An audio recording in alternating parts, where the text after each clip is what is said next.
Solid homes, not tents. Matatag na tahanan, hindi mga tolda. Alam naman po natin, ang temporary tent o yung temporary bahay dito sa lupa, napaka-blessed po natin dahil ginawa tayo sa mas higit pa.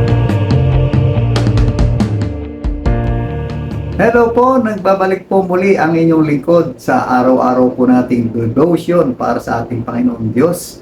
Nawa'y nasa mabuti kayong kalagayan at pag-usapan po muli natin ang salita ng Diyos kung paano ito ay magbigay sa atin ng motivation, inspiration at saka ay mga ma-uplift ang ating spiritual life.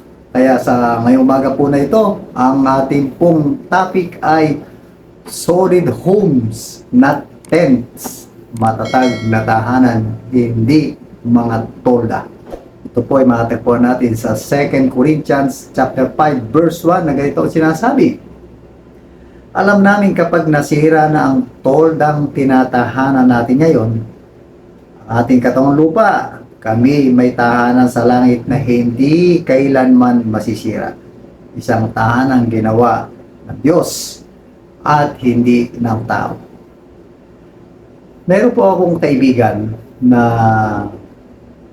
nagkwento po siya about dun sa camping nilang pamilya. At ganito ang kanyang kwento.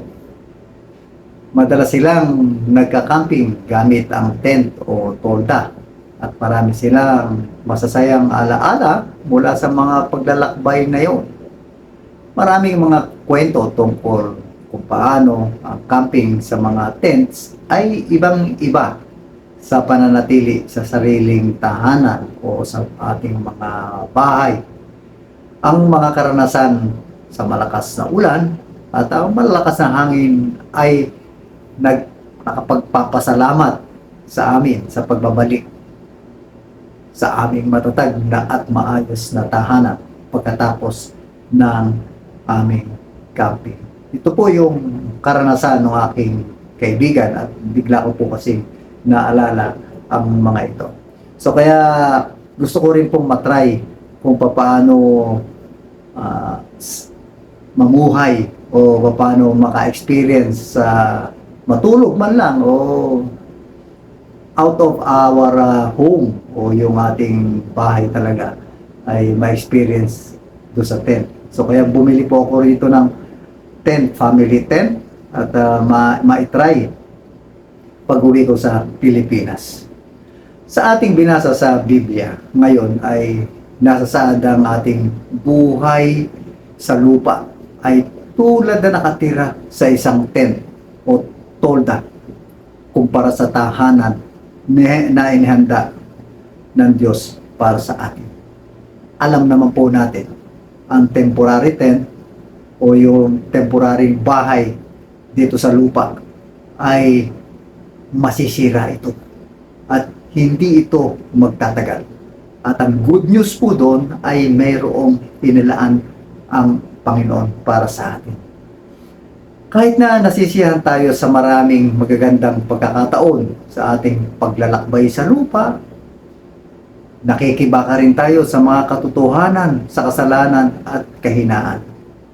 Ang buhay natin ay kailangan natin ito ay gamitin sa naayon sa kalooban ng Panginoon. Although na masarap maglakbay dito sa lupa, ang malungkot nga lang ay meron itong mga kaakibat na kasalanan kung ikaw ay matetempt at ating mga kahinaan tulad ng pagkakasakit natin.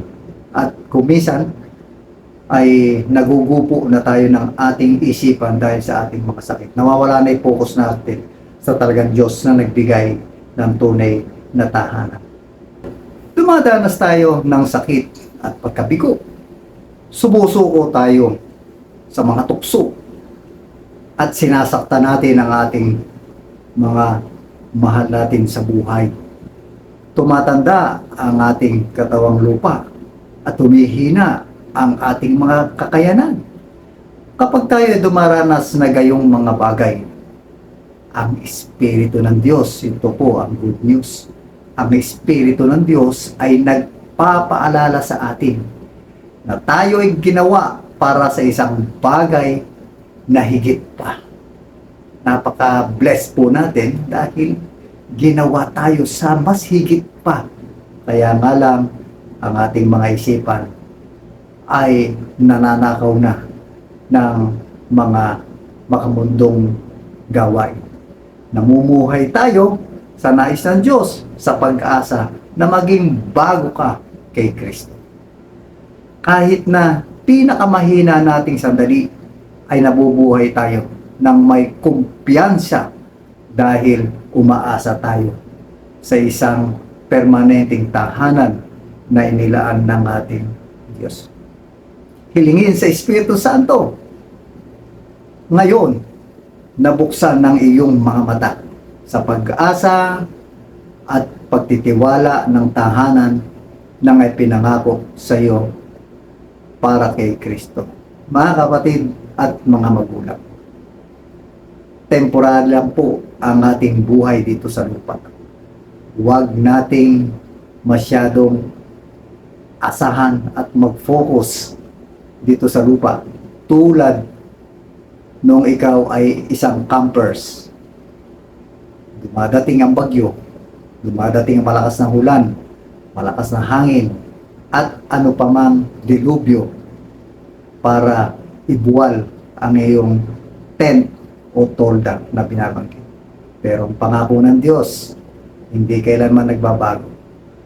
Hilingin mo ang Espiritu ng Diyos dahil may inilaan ang Diyos para sa atin. Sa pangalan ng Ama, ng Anak, Banal Espiritu Santo.